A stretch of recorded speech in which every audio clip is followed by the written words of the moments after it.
시청자 여러분 안녕하십니까? 뉴스나우 시작합니다. 내란 우두머리 혐의를 받고 있는 윤석열 전 대통령에 대한 2차 공판이 열리고 있습니다. 법정안 피고인석에 앉은 윤 전 대통령의 모습도 처음으로 공개됐습니다. 자세한 내용은 취재기자 연결해서 알아보겠습니다. 이경국 기자. 네, 서울중앙지방법원에 나와 있습니다. 네. 오늘은 윤 전 대통령의 법정안 모습이 공개됐죠? 네, 그렇습니다. 오전 10시부터 서울중앙지법 대법정에서 내란 우두머리 혐의를 받는 윤석열 전 대통령 2차 공판이 열리고 있습니다. 형사재판은 피고인 출석 의무인 만큼 윤 전 대통령은 지난 1차 공판에 이어서 오늘도 직접 법정에 나왔습니다. 법원이 지하 출입을 허용해서 지난 14일 첫 재판 때와 마찬가지로 이 법원으로 들어오는 모습은 잡히지 않았는데요. 다만 1차 공판 때와 달리 재판부가 법정 내부 촬영을 허가하면서 피고인석에 앉은 윤 전 대통령의 모습이 처음으로 공개가 됐습니다. 윤 전 대통령은 오늘 재판 시작 직전인 9시 57분쯤에 법정에 들어왔고요. 피고인 측 둘째 줄 가장 안쪽에 있는 피고인석에 착석을 했습니다. 앞선 재판과 마찬가지로 남색 정장에 붉은 넥타이 차림이었고요. 머리를 단정하게 정리한 모습이었습니다. 변호인단은 윤 전 대통령이 법정에 들어오자 전부 일어나 인사하기도 했습니다. 윤 전 대통령은 재판 시작 전에 변호인과 짧은 대화를 나누는 모습이었고요. 재판부가 입장하자 일어나서 고개를 숙여 인사하는 모습도 취재진에 포착이 됐습니다. 네, 오늘 재판 진행 상황도 설명을 좀 해주시죠. 네, 먼저 지난 14일 열린 1차 공판에서는 조성현 소방사 제1경비단장 그리고 김형기 특수전사령부 1특전대대장에 대한 검찰 측의 신문이 이루어졌습니다. 지금은 조성현 단장에 대한 윤 전 대통령 측의 반대 신문이 진행되고 있습니다. 앞서 조성현 단장은 이진우 전 소방사령관으로부터 국회의원들을 끌어내라는 지시를 들었다고 증언한 바가 있는데요. 윤 전 대통령 측은 당시 윤 전 대통령에게 해당 지시를 들었던 건지 아니면 이진우 전 사령관이 윤 전 대통령에게 이 관련 지시를 받는 상황을 목격한 적이 있는지 등을 추궁을 했고 조 단장은 그런 적은 없다고 답했습니다. 윤 전 대통령 측은 소규모 병력만 투입된 상황에서 의원들을 끌어내라는 게 유의미한 지시냐고도 물었는데 자신이 지시받은 사실을 재확인하면서 조 단장은 해석은 이진우 사령관의 몫이라고 답하기도 했습니다. 윤 전 대통령 측은 신문을 통해서 당시 이진우 전 사령관이 실탄이 아닌 공포탄을 챙기라고 지시한 점, 그리고 일부 병력만이 국회 경내에 진입한 점 등을 강조하기도 했습니다. 앞서 윤 전 대통령 측은 지난 재판에서 이 증인신문이 검찰에 유리한 순서로 진행되고 있다고도 주장을 했는데 오늘 반대 신문이 끝난 뒤에는 향후 재판 절차에 대한 논의도 진행이 될 것으로 전망이 됩니다. 오늘도 법원 주변에서는 삼엄한 경계가 이어지고 있다고요? 맞습니다. 윤 전 대통령 탄핵이 인용된 뒤에도 탄핵 찬반 집회는 이어지는 모습입니다. 오늘도 윤 전 대통령 지지자들은 법원 부근에서 집회를 열고 있고요. 반대로 윤 전 대통령 재구속을 촉구하는 진보 성향 유튜버 등의 집회도 열리고 있는 상황입니다. 이에 따라 경찰 역시 법원 부근 삼엄한 경계를 유지하고 있습니다. 기동대 5개 부대 330여 명이 법원 부근에 배치가 됐고요. 이미 집회가 예정된 곳에는 경찰 버스가 자리 잡은 모습도 확인할 수가 있었습니다. 법원은 집회 장소와 가까운 법원 출입구를 폐쇄한 상태입니다. 첫 공판 때와 마찬가지로 오늘 자정까지 일반 차량의 법원 청사 출입은 전면 금지가 됩니다. 그리고 이 법원 출입 시 보안 검색 한층 더 강화된 상태입니다. 지금까지 서울중앙지방법원에서 전해드렸습니다. 국민의힘 대선 경선 1차 컷오프를 하루 앞두고 경선 주자들이 잇따라 전통적인 지지 기반인 대구 경북을 찾아서 당심 공략에 집중하고 있습니다. 민주당에서는 이재명 후보가 자본시장 활성화 방안으로 상법 개정 재추진을 공약했습니다. 국회 취재기자 연결해 보겠습니다. 손효정 기자. 네, 국회입니다. 네, 국민의힘 경선 내일이면 이제 4명으로 좁혀지게 되는데 오늘은 어떤 일정이 있습니까? 네, 지난 주말까지 후보 8명의 경선 토론회를 마친 국민의힘은 오늘부터 이틀 동안 1차 경선에 반영될 국민 여론조사를 진행합니다. 역선택 방지 조항을 적용, 국민의힘 지지층과 무당층을 대상으로 한 여론조사 결과를 100% 반영해 2차 경선에 진출할 후보자 4명을 가려내는 건데요. 후보 절반이 고배를 마시는 1차 컷오프가 목전에 다가오자 경선 주자들의 움직임도 분주한 모습입니다. 특히 경선 승부처로 국민의힘의 텃밭 지지 기반인 대구 경북을 택한 후보가 많은데요. 한동훈 후보는 오늘 경북 경주를 찾아 에이펙 정상회의장 예정지를 방문했고 황리단길에서 당원과 시민들을 만납니다. 나경원, 안철수 후보도 각각 대구에서 기자 간담회와 현장 일정을 소화합니다. 김문수 후보는 광역 급행철도 GTX 전국 확대 구상 공약을, 홍준표 후보는 복지 분야 공약을 발표하며 정책적 강점도 내세웠습니다. 주자들 간의 설전도 치열해지고 있는데요. 앞서 홍준표 후보가 경선 토론회에서 한동훈 후보에게 키높이 구두를 신느냐는 질문을 한 것을 두고 한 후보 측이 B급 질문이라며 반발하자 홍 후보는 이미지 정치하지 말라는 질문을 못 알아들은 것이라고 맞받았습니다. 민주당의 경선 상황도 알아보겠습니다. 이재명 후보가 지역순회 경선에서 압도적인 득표율을 기록하고 있죠. 네, 모두 4차례로 나뉘어 진행되는 더불어민주당 지역 경선. 지금까지는 충청권과 영남권 경선을 치렀는데요. 이재명 후보가 누적 득표율 89.56%를 기록하면서 어차피 대선 후보는 이재명, 어대명이 아니라 90%대 득표율 이재명이란 구대명 신조어도 회자되는 분위기입니다. 이미 구도가 확정된 만큼 김동연, 김경수 후보와의 네거티브 공방같이 경쟁적인 분위기는 찾아보기 힘들었단 관전평도 나오고 있습니다. 이 후보 캠프 측 관계자는 계엄 이후 내란이 계속되고 있다는 당원들의 분노가 현실적인 대안인 이 후보를 중심으로 뭉치고 있다며 경선이 곧 본선인 만큼 내부적으로 경쟁할 때가 아니라고 분석했습니다. 이재명 후보는 오늘도 정책 행보를 이어가며 사실상 본선을 준비하고 있다는 관측도 나옵니다. 과학의 날을 맞아 과학기술 연구개발 예산을 대폭 확대하겠다고 약속했고 주가지수 5천 시대를 열겠다며 주주이익 보호를 위한 상법 개정을 재추진하겠다고 밝혔습니다. 김경수, 김동연 후보 역시 후보 간 연대와 정책 경쟁에 주력하며 호남 등 남은 경선을 준비하겠다고 설명했습니다. 김경수 후보는 오늘 오전 기자회견을 열고 한덕수 권한대행 스스로 국정을 운영하고 있다고 착각하고 있다며 어떤 현상 변경도 할 권한이 없다고 비판했고 김동연 후보는 조금 전 YTN에 출연해 착한 2등을 하려고 나온 게 아니라며 남은 기간 역전을 위해 최선을 다하겠다는 각오를 밝혔습니다. 네, 그리고 한덕수 대행의 출마설이 계속해서 나오고 있는데요. 왜 그런 걸까요? 네, 양당 경선이 본격화하면서 잠시 주춤했던 한덕수 권한대행의 출마론이 어제 공개된 한 대행의 외신 인터뷰를 계기로 다시 불이 붙었습니다. 한 대행이 대선 출마 질문을 받자 아직 결정하지 않았다, 노코멘트라고 답하면서 사실상 출마 가능성을 열어둔 게 아니냐는 해석이 나온 겁니다.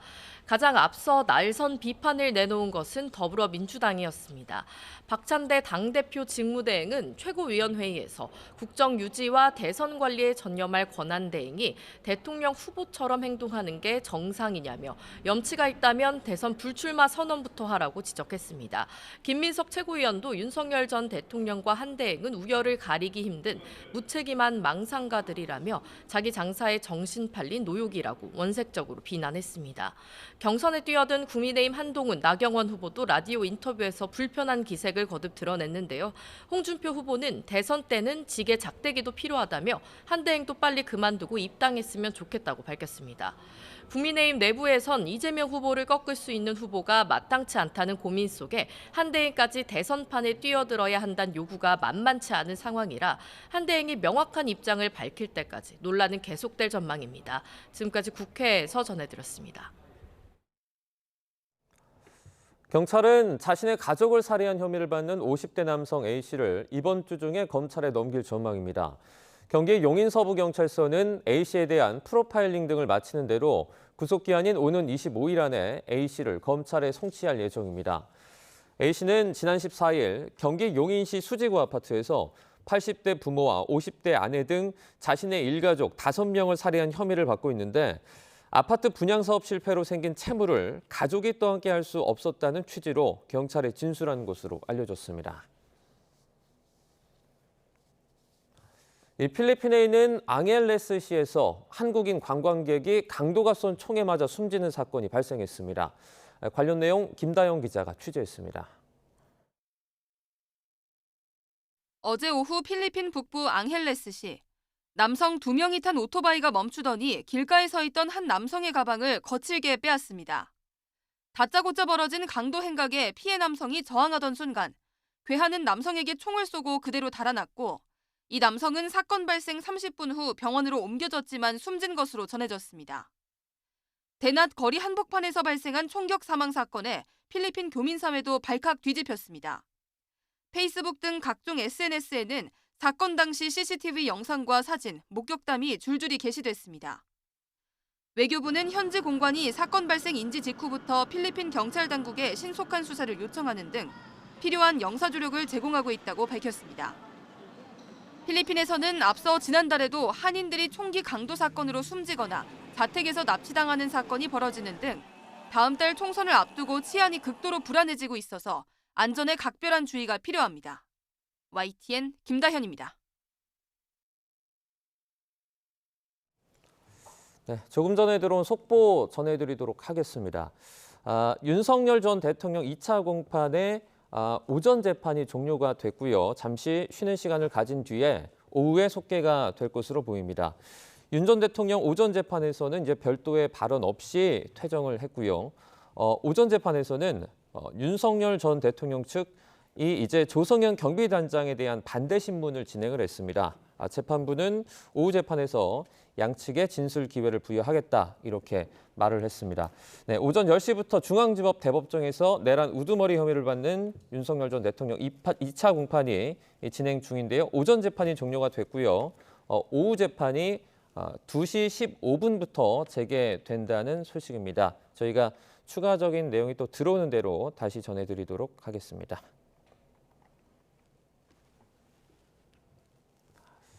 이번 주 워싱턴에서 한미 재무통상장관이 참여하는 2+2 통상협의가 열립니다.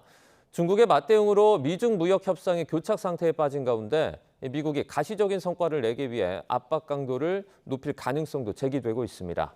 워싱턴에서 홍상희 특파원입니다. 트럼프 대통령은 지난해 대선 기간부터 한국은 돈이 많은 머니머신이라며 지금보다 9배 정도 많은 방위비 분담금을 내야 한다고 주장했습니다. 본격적인 관세 전쟁 이후엔 우리나라의 관세뿐 아니라 안보 현안까지 연계한 원스톱 협상을 요구하기도 했습니다.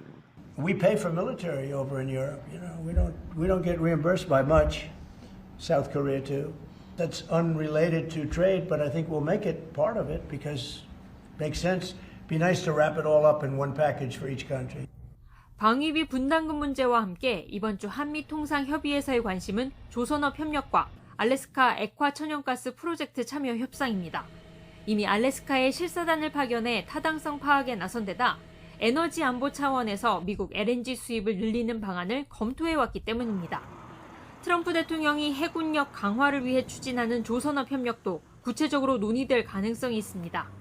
But we may buy some ships from other countries that we're close to and that do great jobs with ships. But we're going to start the process of rebuilding. We don't. 트럼프 대통령이 중국의 협상을 촉구하고 있지만 시진핑 중국 국가주석이 직접 대화에 나서지 않는 가운데 미국은 한국과 일본, 인도, 호주와 영국을 최우선 협상 대상국으로 지목하고 협상을 서두르는 모습입니다. 이르면 24일 한미 고위급 통상협의가 진행될 것으로 보이는데 가시적 성과를 노리는 미국과 통상과 안보를 분리해 신중하게 대응하겠다는 우리나라와의 줄다리기가 예상됩니다. 워싱턴에서 YTN 홍상입니다.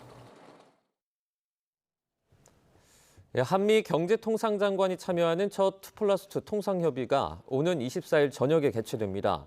한덕수 대통령 권한대행 국무총리는 경제안보전략 TF를 주재하고 미국 측의 요청으로 본격적인 협의가 시작된다며 의미 있는 협력의 출발점이 될 것으로 기대한다고 밝혔습니다.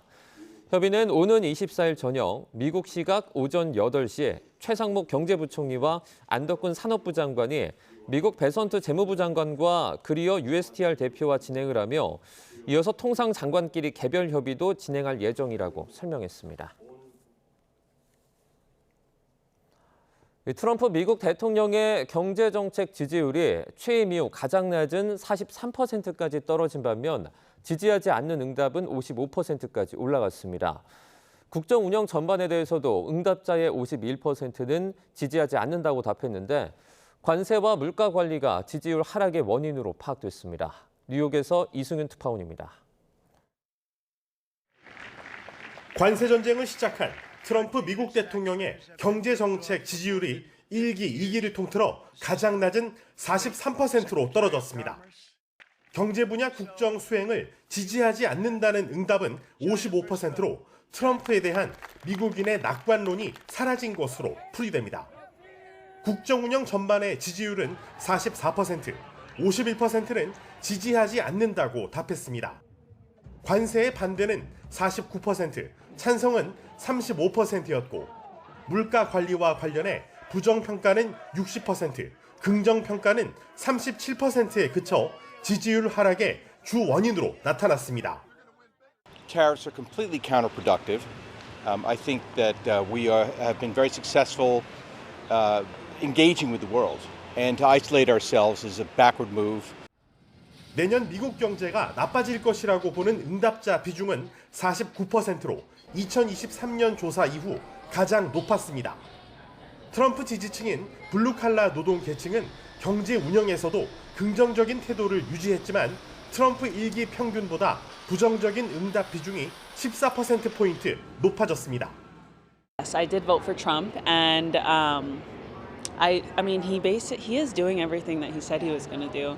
Implementing tariffs is definitely going to take a while until it gets better. And 이번 조사는 미국 CNBC 방송이 지난 9일에서 13일 미국인 1000명을 상대로 조사했으며 오차 범위는 플러스 마이너스 3.1%포인트입니다.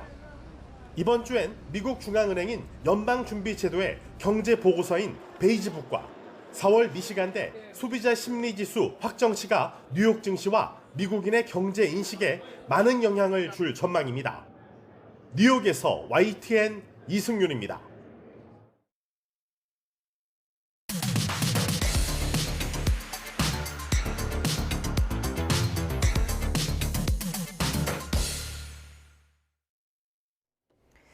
네, 각이 살아있는 정치평론 시사정각 시작하겠습니다. 오늘은 송영훈 전 국민의힘 대변인, 서용주 맥 정치사회연구소장 두 분을 모셨습니다. 어서 오세요. 네, 안녕하세요. 네, 각 당 모두 대선 경선 분위기가 달아오르고 있습니다. 여론조사 추이는 어떻게 움직이고 있는지 이 얘기부터 해보겠습니다. 보여주시죠.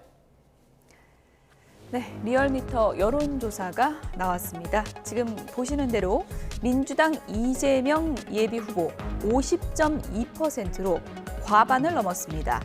국민의힘 대권주자 지지율을 볼까요? 김문수 후보가 12.2%, 한동훈 예비후보 8.5%, 홍준표 후보 7.5%, 나경원 4%, 안철수 3.7%, 그리고 개혁신당의 이준석 후보가 3.5% 순으로 나타나고 있습니다. 네, 이번엔 가상 3자 대결로 한다면 여론조사 추이가 어떻게 나타나고 있는지 보겠습니다. 이재명 대 김문수 대 이준석, 지금 보시는 것처럼 54.2, 23.6, 6.1 이렇게 나타나고 있습니다. 국민의힘 후보를 한동훈, 홍준표 이렇게 바꿔봐도 보시는 것처럼 이재명 후보가 50%를 넘는 것으로 나타났습니다. 리얼미터 여론조사 보셨습니다. 서영주 소장님, 네. 이재명 후보 입장에서 지금 여론조사에서 50%를 넘었다. 이 수치는 의미가 있는 거죠? 그렇죠. 예. 일단은 저 수치가 보여주는 것은 이번 선거가 구도로서 치러질 가능성이 높다. 내란 종식이라는 거대한 지금 현재에 있어서의 조기 대선의 원인 자체로 있어서 정권 교체가 필요하구나. 그래서 정권 교체 여론이 높다는 거예요. 통상 우리가 이제 이재명 대표 저쪽 국민의힘의 홍준표, 한동훈, 김문수 이렇게 나오기는 하죠. 이준석 후보도 있는데 결국에는 인물에 대한 평보다는 이번 선거는 구도로 치러진다. 통상 선거 자체가 구도, 인물, 정책, 구도가 좋거나 인물이 좋거나 정책을 선택하거나 이런 방향으로 봤을 때는 구도를 넘는 인물이 없고 인물을 넘는 정책이 없는 거예요. 그래서 지금 현재는 인물에 대한 평가에 있어서의 반영도 있겠으나 지금 현재 상황은 내란 종식이라는 거대한 흐름 앞에서 국민들이 이 내란 종식과 정권 교체의 적임자는 민주당이 돼야 되겠구나 라는 표를 지금 던져주는 결과치다. 그렇게 보는 게 좀 적당할 것 같습니다. 네. 이재명 후보 지지율이 뭐 항상 1위를 기록한 여론조사가 대다수였지만 이제 50을 넘었다는 거는 박스권을 탈피했다. 그러니까 어떻게 보면은 좀 고심하고 있던 중도층의 표까지 흡수한 거 아니냐 이런 분석도 나오고 있거든요. 저는 조금 다르게 해석합니다. 예. 저 리얼미터 여론조사는 ARS 조사 아닙니까? ARS 조사는 적극적인 응답층이 여론조사 결과에 미치는 영향이 굉장히 큽니다. 그리고 지난주에 뭐가 있었습니까? 민주당의 충청권 경선 그리고 영남권 경선이 일요일까지 발표가 있었죠. 그 전에 여론조사가 이미 실시가 됐습니다. 이렇게 자당의 경선 기간일 때는 적극 지지층은 굉장히 전화를 기다리면서 ARS 조사까지 열심히 응답을 합니다. 그래서 자기 당의 전당대회가 있을 때는 그 당의 대표 주자들도 여론조사가 오차 범위 내에서는 좀 올라가서 높게 나오는 경우들이 흔히 있어요. 예. 그래서 이재명 전 대표가 다자구도에서 지금 50%를 넘어선 것처럼 나오는 것도 그 수치 자체가 오차 범위를 고려하면 50%를 넘었다고 단정하기가 어려울 뿐더러 이 전당대회로 인한 일종의 결집 효과가 반영된 것이다. 그렇게 봐야 되고 서영주 소장님께서 앞서 말씀하신 그 구도 자체는 지금 완전히 짜여지기 전입니다. 국민의힘은 아직 후보가 확정이 되지 않았고 또 장외의 후보들과 앞으로 단일화를 하거나 소위 말하는 빅텐트가 이루어질 것인가 여기까지 봐야 되기 때문에 구도에 대한 예측도 지금은 좀 성급하다. 앞으로 한 20일 정도 변화의 기간이 남아있다라고 말씀을 드리고 싶습니다. 네, 서영주 소장께서는 이제 정권 교체 프레임이 워낙 강하고 그 프레임으로 치르다 보면 이제 민주당의 뭐 압승으로 가지 않겠냐 이렇게 전망을 하시는 것 같은데 송영훈 그럼 전 대변인께서는 인물이 확정되면 국민의힘 후보가 확정되면 인물론으로 뭐 돌파할 수 있다 이런 얘기신가요? 어떻게 보십니까? 그렇죠. 왜냐하면은 유권자들이 투표를 하는 것은 결국에는 그 구체적인 정당뿐만 아니라 사람도 보고 찍습니다. 그렇기 때문에 우리가 그 후보의 장점을 부각하려고 노력을 하고 캠페인에서 여러 가지 전략적인 고려를 하는 것 아니겠습니까? 지금 여론조사들에서 일관되게 나타나는 흐름이 있죠. 정권 교체냐 정권 연장이냐 혹은 정권 재창출이냐 이렇게 묻는 것과 정당 지지도를 묻는 것과 그리고 이재명 전 대표 개인을 넣었을 때 유의미하게 차이가 있습니다. 일종의 뭐 부등호가 그려진다고 할까요? 예. 그러니까 이재명 대표 개인의 지지율은 앞서 말씀드린 정당 지지율이나 정권 교체 선호도를 다 흡수하지 못하고 있기 때문에 그 여백은 결국 이재명 전 대표 개인의 비호감에서 나온다고 보여지거든요. 그러니까 이재명 대표 대 반 이재명 대표의 구도가 형성이 된다면은 예. 저는 여기에서 충분히 변화가 역동적으로 발생할 수 있는 가능성이 있다. 이렇게 예. 보고 있습니다. 정권 교체냐 아니냐 프레임도 될 수 있겠지만 결국에는 이재명이냐 반 이재명이냐 이 구도로도 갈 수 있다는 분석인데 그건 어떻게 보세요? 그러니까 이제 예. 국민의힘에서 세울 수 있는 전략은 그거밖에 지금 현재 없을 거예요. 워낙 이 내란의 그 사태가 치명적이기 때문에 예. 국민의힘이 만약에 12월 3일 비상계엄 이후에 국민의힘의 지도부가 아예 대우각성을 해서 내란의 어떤 여러 가지 상황 속에서 그 부분을 절연하고 심지어 이제 윤석열 전 대통령과 어떤 선을 긋는 걸 일찍 했다면 예. 그런 뭐 프레임을 전략을 고민할 수 있고 그게 통할 수도 있는 여지가 있었는데 너무 늦었다. 지난 19, 20일 날 있었던 국민의힘의 당내 경선 1, 2차를 봤을 때도 여전히 똑같은 윤석열 전 대통령의 흐름에서 그 늪에서 빠져나오지 못한 상황이기 때문에 저는 뭐 그런 전략이 세울 수는 있으나 통하지는 않을 것이다. 좀 그러게 보입니다. 네, 여론조사 50%를 돌파한 이재명 후보 지역별 경선에서도 압승을 이어가고 있는데요. 영남권 지역 순회 경선에서 후보들의 정견 발표 어떤 내용인지 들어보겠습니다. 산업화와 민주화를 동시에 만들어낸 대한민국 그리고 영남이 앞장서면 우리가 세계 표준이 되는 진짜 대한민국이 불가능하지 않습니다. 북극 항로가 열어젖힐 새로운 대항해 시대의 중심에 부울경이 위치하게 될 것입니다. 영남의 어느 도시나 지역을 가더라도 수도권처럼 대중교통만으로 다닐 수 있게 해야 합니다. 영남에도 촘촘한 광역교통망을 만들겠습니다. 이곳 부울경과 대구 경북, 호남권과 충청권, 수도권, 전국을 이렇게 5개 권역으로 나누어서 5개의 메가시티를 만들어야 합니다. 그래야 수도권도 살고 지방도 함께 살 수 있습니다. 한미 FTA와 환율 협상에서 당당히 성공하고 맞섰습니다. 다시 등장한 트럼프에 맞서 국익과 경제를 지켜낼 사람 누구입니까?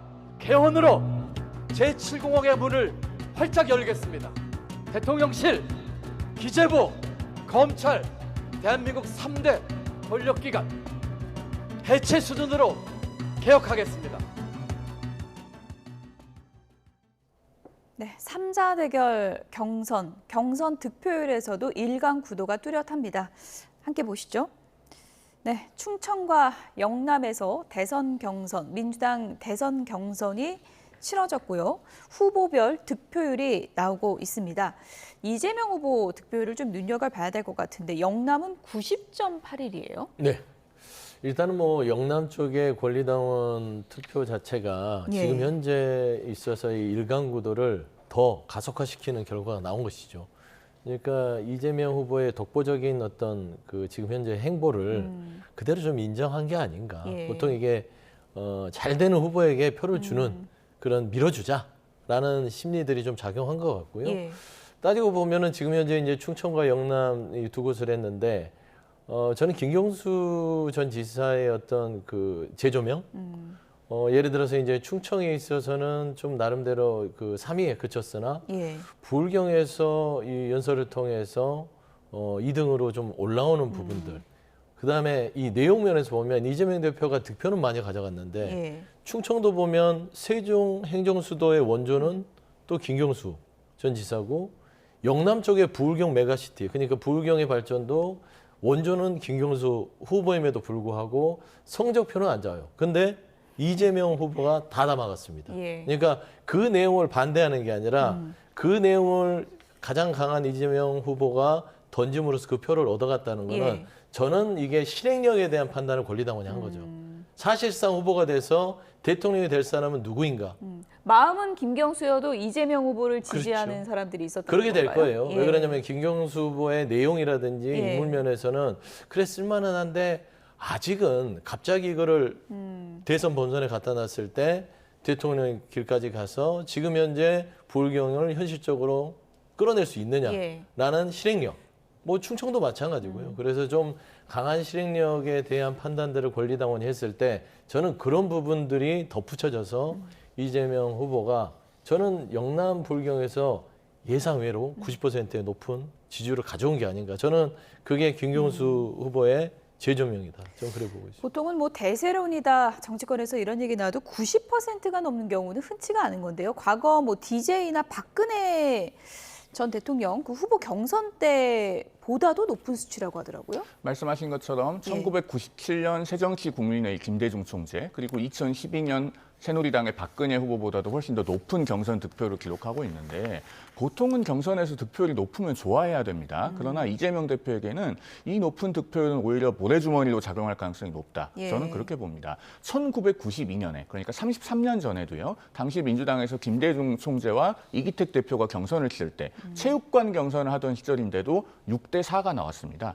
비주류가 40% 정도의 당내의 힘과 세력을 가지고 있었거든요. 그런데 지금의 민주당은 완벽하게 일극체제가 구축된 나머지 김동연 후보나 김경수 후보나 두 분 다 광역단체장을 하고 있거나 해본 분들 아니겠습니까? 그런데도 5% 정도밖에 득표를 못해요. 그러면은 민주당 내에서는 완벽하게 하나의 목소리만 존재하기 때문에 만약에 이재명 전 대표가 대통령이 됐을 때는 그야말로 집권 여당이 민심을 수렴하는 기능을 전혀 하지 못하고 대통령에 대한 사각지대를 보완해주는 역할을 하기는커녕 오히려 일방적으로 끌려다니면서 대통령실에만 충성하게 되는 그런 집권 여당의 모습이 될 걸로 그려지거든요. 여기까지 생각하시면은 아마 저 높은 득표율은 이재명 대표에게 부정적으로 작용할 가능성이 크다. 저는 그렇게 봅니다. 네, 뭐 국민의힘 권영세 비대위원장은 이게 민주주의냐 하면서 뭐 사담 후세인까지 이제 거론을 했는데 네.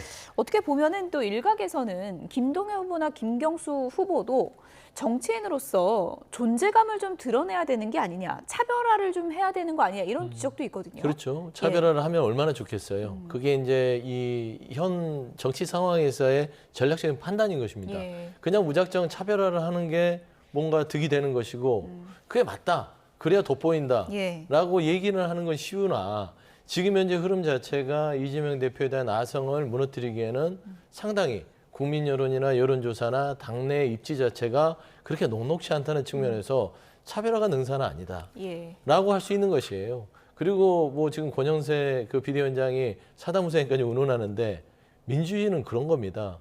돌이켜봤을 때 아까 자료화면에서도 박근혜 전 대통령이 당시 새누리당 대선 경선에서 83%예요. 그러면 그거는 뭡니까? 독재입니까? 그분도 사담 후세인입니까? 라고 똑같이 물어볼 수 있는 거예요. 지금 현재 경선이 진행되고 있는 것이고 제가 봐서는 얼추 보면 12년 18대 대선의 한나라당 경선에서의 저 기록만큼 정도 수준이 아마 이재명 대표 수치일 것 같습니다. 예. 지금은 여론조사가 합산이 안 된 부분이기 때문에 많이 나와야 85에서 87 정도 수준이 최종적으로는 비슷할 것이다. 비슷할 거예요. 예. 그렇기 때문에 그냥 뭐 개인적으로 봐서는 권영세 비대위원장이 지금 당 여건이 녹록지 않기 때문에 부러울 수는 있으나 예. 저는 최소한 내란의 어떤 그 끄트머리에서 윤석열 전 대통령의 늪에서 빠지지 못하는 국민의힘의 대선 경선부터 정리하시고 정말 군부 독재의 부활을 다시 꿈꾸는 게 아니냐 그런 부분부터 자백하고 나서 타당에 대한 어떤 경선에 대한 평가를 예. 했으면 좋겠다. 저는 그런 부분들이 예. 좀 권영세 비대위원장은 조금은 좀 그 지금 현재 국민의힘의 비대위원장으로서 좀 적절치 못한 단어를 사용한 게 아닌가 예. 싶습니다. 제가 이 부분은 좀 한 말씀 드려야 될 것 같은데요. 지금 이재명 전 대표가 기록하고 있는 당내 경선에서의 90% 가까운 득표는요. 만들어진 90%가 아니냐. 라는 비판을 받기에 충분합니다. 왜냐하면 민주당이 이번 경선에서는 경선 룰을 바꿨잖아요. 과거 2012년, 2017년, 또 2021년까지 전부 다 전통적으로 국민선거인단을 대대적으로 모집해서 경선을 치렀습니다. 그리고 그게 나름대로는 민주당의 전통이고 굉장히 자부심을 갖고 있는 걸로 알고 있는데 이번에는 유독 그렇게 하지 않았어요. 조기 대선이라서 불가능하다. 2017년이 있었기 때문에 해당 안 되는 이야기입니다. 또 역선택 때문에 안 된다. 문재인 전 대통령이나 이재명 후보가 과거 역선택으로 선택된 분들은 아닐 거 아닙니까? 다소 납득하기 어려운 이유로 이번에 경선 룰을 바꾸면서 또 이재명 대표가 저렇게 높은 득표를 기록하고 있기 때문에 예. 그런 점에서 과연 민주당이 당내 민주주의가 지금 살아있는 것이냐 비판을 받기에는 충분한 지점이 있다고 네. 보는 것이죠. 국민의힘은 지금 경선이 내일이면 이제 4강으로 좁혀지게 됩니다. 8명의 예비 후보들이 주말에 토론회에서 맞붙었고요. 어제는 죽음의 조로 불렸죠. 비조 토론이 펼쳐졌는데요. 주요 장면 함께 보시죠. 계엄은 반대하지만 경미한 과오일 뿐이라고 생각하는 것은 넓은 의미에서는 계엄 옹호라고 볼 수 있기 때문이죠. 홍 의원님께서 경솔한 한밤중의 해프닝이다 이렇게 말씀을 하신 적이 있습니다. 그리고 홧김에 서방질한 거다 이런 표현을 쓰신 적이 있습니다. 그렇죠. 저는 홍 의원님도 계엄을 반대하시는 취지로 이해했습니다. 그런데 탄핵에 대해서는 또 반대 취지를 가지셨단 말이죠. 탄핵을 반대하면서 실질적으로 피해가 없었다.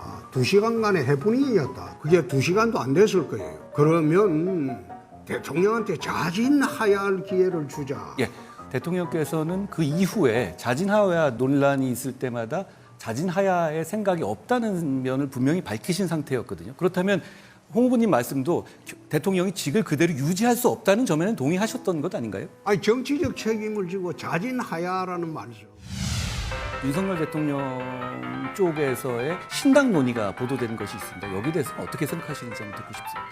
왜 대통령 경선하는데 윤석열 대통령을 자꾸 끌어들입니까? 저는 한동훈 후보가 내란몰이 탄핵을 선동한 것 때문에 정말 결국 이 지경을 만들었다고 생각을 합니다. 그 당시 대통령이 내란을 자백했다 하면서 사실 내란몰이 탄핵을 선동하는 데 가장 앞장섰다. 굉장히 안타깝게 생각합니다. 한동훈 후보님한테 내가 물으려고 하는 거는 내가 정치 대선배거든. 그러니까 어떤 말씀을 묻더라도 고깝게 듣지 마시고 앞으로도 한 후보님 정치를 계속 해야 되니까 좀 편하게 답변해 주시면. 제가 잘 듣습니다. 말씀해 주십시오. 청년의 꿈 그 안에서 꼭 가거든. 이거는 좀 질문해 보라고 해서 우선 키도 크신데 뭐 하려고 키 높이 구두를 신습니까? 청년이 아니신 것 같은데요. 그런 질문을 하시는 거 보면. 됐습니다. 그 다음에 뭐 생머리냐 뭐 보정 속옷을 입었느냐 이 질문도 내가 유치해서 안 하겠습니다. 유치하시네요. 네, 죽음의 조로 불린 비조 토론 잠시 축약해서 보여드렸습니다. 서영주 소장님, 네. 한동훈 후보가 계엄, 탄핵 이 키워드 먼저 꺼냈거든요. 그렇습니다. 그러니까 이 3대1 구도에서는 내가 이 이슈는 유리하겠다 뭐 이런 전략일까요?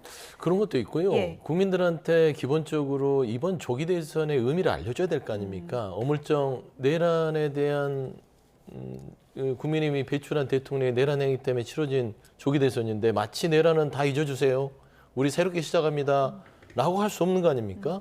당내 경선이라 하더라도 어차피 여기에서 뽑힌 후보가 이 본선에서 그 내란의 부분에 있어서는 정확하게 뭔가 짚고 넘어가고 국민한테 사과라고 가지 않고서는 대선 칠 수 없다고 저는 생각해요. 예. 그렇기 때문에 일단은 그 후보들의 자격 요건상 내란에 대한 행위들에 대해서 현재 결정에 대해서 어떻게 생각하는지 최소한 물어봐야죠. 근데 어제 국민의 경선을 보면 역시나 윤석열 전 대통령의 내란 사태의 늪에서 빠져나오지 못했다는 게 경명했고요.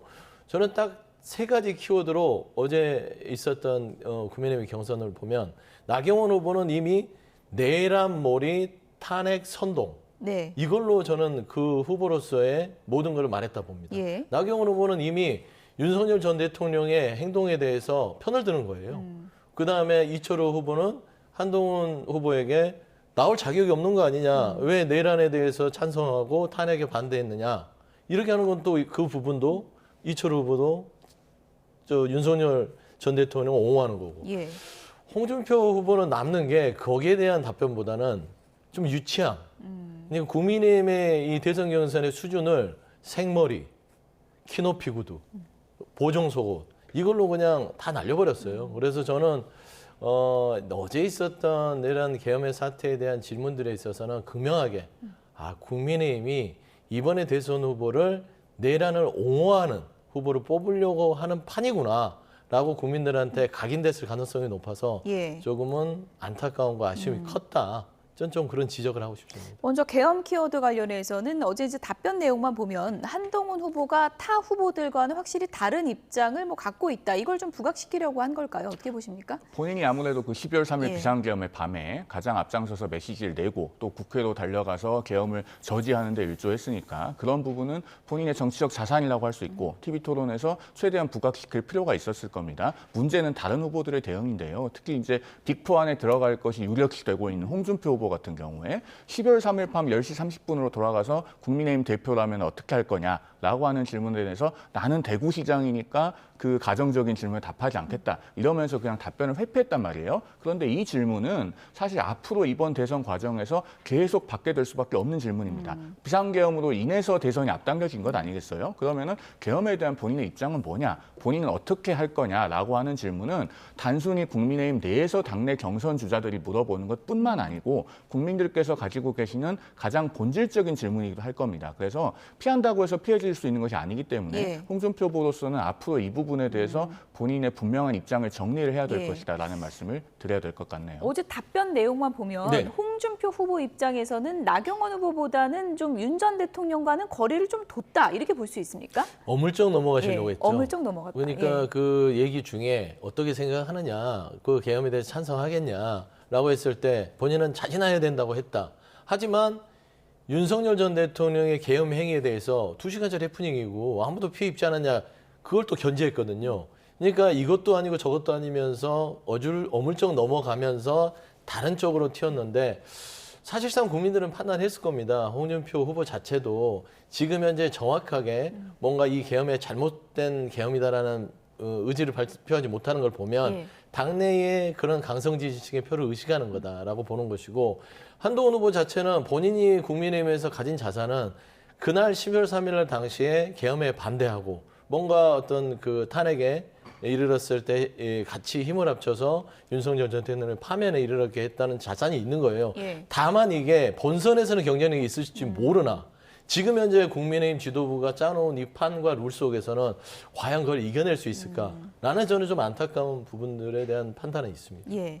조금 전에 뭐 토론의 깊이는 없고 키높이 구두만 남았다 이런 지적을 해주셨는데 키높이 구두 같은 민감한 질문 왜 했는지 홍준표 후보가 오늘 언론 인터뷰에서 이런 입장을 밝혔습니다. 어떤 얘기인지 들어보시죠. 키높이 구두를 신거나 구분 가발을 하거나 뭐 속옷을 뭐 체형 맞춰서 입거나 이런 이미지 정치 하지 마라. 제대로 정치하려면 속이 깊어야 된다. 그 이야기를 해주려고 올려서 이야기를 했는데 그걸 아마 많은 사람들이 오해하는 것 같아요. 근데 당장 그 치단계 인사들 뭐 한동훈 후보 캠프 쪽에서는 B급이다 뭐 이런 식의 표현. 그런 캠프 자체가 B급 인사들이에요. 그것도 모르고 이야기하는 사람들 하는 거 보면 캠프 자체가 B급 사람들입니다. 계엄과 탄핵이 뭐 일각의 뭐 홍준표 후보 같은 사람은 또는 뭐 2시간의 해프닝인가 피해가 없었다 이런 말씀도 하시던데 그게 그렇지가 않죠. 민주주의가 굉장한 충격을 받았고요. 다른 분들하고 달리 탈당한 경험도 없고요. 제가 뭐 특활비 집에다 갖다 준 경험도 없지 않습니까? 그런 게 필요한 경험이라고 생각하지는 않습니다. 네, 홍준표 후보가 한동훈 후보 만나보니 괜찮은 사람 같다더니 이게 며칠 못 가는 것 같습니다. 오늘 바로 이제 저격을 합니다. 이미지 정치 하지 말라는 대선배의 충고를 좀 그렇게 유치하게 받아치느냐 이런 지금 비판이거든요. 어떻게 보셨습니까? 제가 그 비조 토론회를 전체적으로 총평할 기회가 없었는데요. 먼저 한마디로 말씀드리면은 어제 비조 토론의 가장 큰 승자는 A조에 있었던 안철수 의원인 것 같습니다. 왜냐하면은 안철수 의원이 2017년에 그 제가 MB 아바타입니까라고 하는 발언 때문에 오랫동안 TV 토론에서의 최악의 장면을 회자되어 오지 않았습니까? 그런데 홍준표 후보가 어제 키높이 구두 그 생머리, 보정속옷 이런 것을 이야기한 장면이 1위로 이제 새롭게 올라왔어요. 그래서 안철수 의원이 8년 만에 그 장면에서 해방됐기 때문에 승자라고 보여지고요. 이 발언은 사실 4가지 측면에서 좀 문제가 있죠. 첫 번째로 내용 자체가 인신공격성입니다. 굉장히 저급하다고 할 수 있어요. 그다음에 본인 스스로도 그 질문에 문제가 있다고 생각했는지 내가 대선배니까 물어보는 것이니 고깝게 듣지 말라라고 이야기를 하고 질문을 하지 않았습니까? 그런데 그런 인신공격성 질문을 해도 되는 대선배라는 것이 있는가? 선배라서 해도 된다고 생각하면은 그런 선배는 은퇴해야 되는 것이 아닌가 하는 생각이 개인적으로 들고요. 그리고 이 질문을 하면서 또 청년을 팔았습니다. 청년의 꿈에서 꼭 가서 물어보라고 하더라. 이런 질문을 하면서 청년을 내세울 대상이 아니고 저는 그 대통령께서 관저에서 나오면서 그 앞에 500여 명의 청년이 앞에 도열해 있었던 장면, 그런 청년 파리를 연상시켜서 굉장히 좋지 않게 봤고요. 마지막으로 홍준표 후보가 만약에 본선 후보가 됐을 때 그러면 이재명 대표를 상대로도 이런 방식으로 토론할 것인가라고 하는 우려가 들게끔 만드는 장면이었습니다. 만약에 이재명 전 대표를 상대하면서 전 국민이 이미 다 알고 있는 형수 욕설 같은 거 이야기하거나 혹은 뭐 사실 여부가 확인되지 않은 여배우 연문설 이런 것만 이야기하다 토론이 끝난다면 어떻게 되겠습니까? 이런 점에서 아마도 홍준표 후보 본인에게는 득이 되지 않고 나아가서 당 전체에 있어서도 토론의 품격을 떨어뜨리는 장면이 아니었는가 하고 보여집니다. 홍준표 후보가 외모에 집착을 하면 나르시시스트다. 오늘 언론에서 이런 얘기를 했습니다. 정말 뭐 대선배로서 충고를 해준 거라고 보십니까? 어떤 거라고 보십니까? 그러니까 홍준표 후보께서 그냥 제가 봐서는 정치를 오래 하셨는데 왜 이렇게 정치를 곡해야지? 본인은 거울 안 보시나요? 아침에 일어나면 머리 안 빗나요? 넥타이 뭘 맬까 고민 안 합니까? 정치는 이미지가 매우 중요합니다. 대중에게 비춰지는 이미지 관리를 안 하면 왜 정치를 하려고 그러죠? 그냥 진솔하고 속만 깊으면은 대중들이 당신의 속과 깊이를 아니까 찍어줄게 이러지 않거든요. 이미지는 어느 정도 필요한 것인데, 그러니까 홍준표 대구시장이 후보가 무슨 생각으로 했는지는 알겠어요. 지금 현재 한동훈 이 후보에 대해서 어느 정도 좀 안 좋은 이미지를 더 씌워야만 본인에게 조금 더 한동훈 후보에게 있던 표를 좀 가져오는 게 있지 않겠냐라는 그런 좀 생각이 들고요. 두 번째는 해학과 해악을 구분하지 못한 것 같습니다. 정치는 해학이 있어야 돼요. 나름대로 좀 재밌게 유머러스하게 좀 이렇게 토론을 진행해야 상대도 즐겁고 보는 사람도 즐거우면 그건 해학이라고 하죠. 기자들에게 어제 좀 웃자고 한 얘기다. 근데 이런 얘기도 웃자고 하더라고요. 하는데 보는 사람도 불편하고 상대도 불편하면 그건 해악입니다.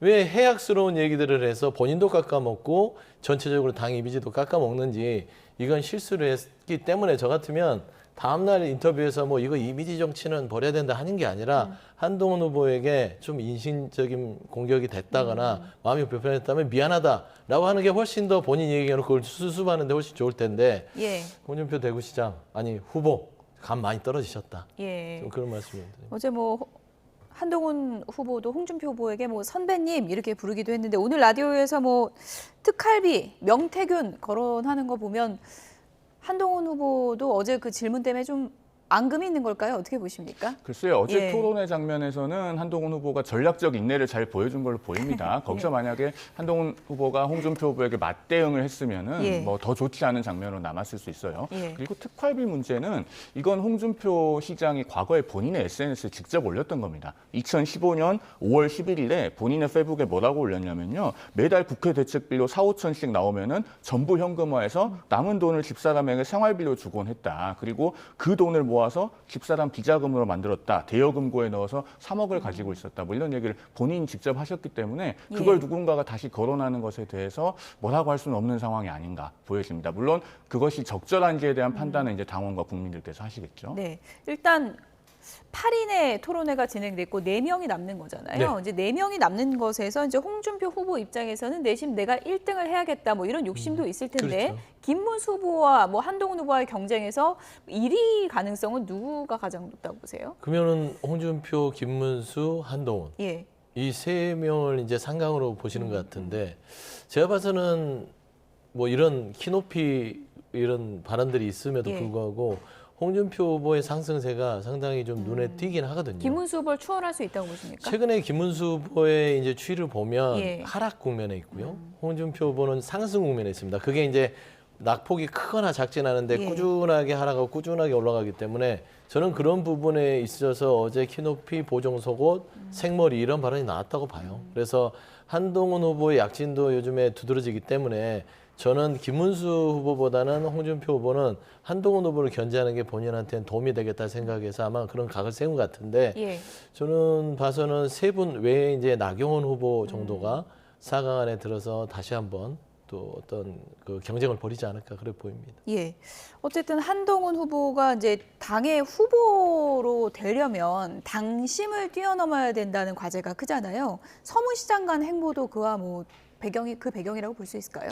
이제 아무래도 대구 경북이 예. 국민의힘의 당원 구성에서 차지하는 비중이 굉장히 큽니다. 인구 비례로 치면은 대구가 한 10%, 대구 경북이 10%밖에 안 되지만 당원에서 차지하는 비중은 훨씬 더 압도적이기 때문에 그런 당심에 호소하기 위한 차원으로 간 것으로 보여지고 또 한 가지는 이제 대구 경북에서 많은 시민들과 함께하면서 소위 일각에서 제기하는 배신자론 그런 것과는 달리 실제로 대구 경북에서도 나를 좋아하고 나를 지지하는 시민들이 많이 있다라는 것을 보여주기 위한 의도도 있었을 것으로 보여져요. 그리고 오늘부터 지금 내일까지 1차 여론조사가 실시되는데 예. 물론 이 여론조사는 최종 순위가 공표되지는 않습니다. 그러나 비슷한 시기에 실시되는 여론조사들이 앞으로 결과가 계속 나오지 않겠습니까? 지금 시기에서 차지하는 순위도 굉장히 중요하기 때문에 예. 여러 가지 전략적 포석을 겸하고 있지 않나 하고 해석됩니다. 지금 뭐 언론에서는 나경원이냐 안철수냐 4등이 누가 될 것인가 이 부분인데 만약에 한동훈 후보가 지금 4강에 올라간다면 안철수, 나경원 누가 올라오는 게 좀 구도에 유리하다고 스스로 판단할까요? 그 부분은 누가 올라와도 큰 차이는 없지 않을까요? 결국에는 한동훈 후보는 지금 본인이 그동안 쌓아온 정치적 자산과 경쟁력으로 승부를 해야지 예. 탄찬과 탄반, 이른바 탄핵 찬성과 탄핵 반대의 구도가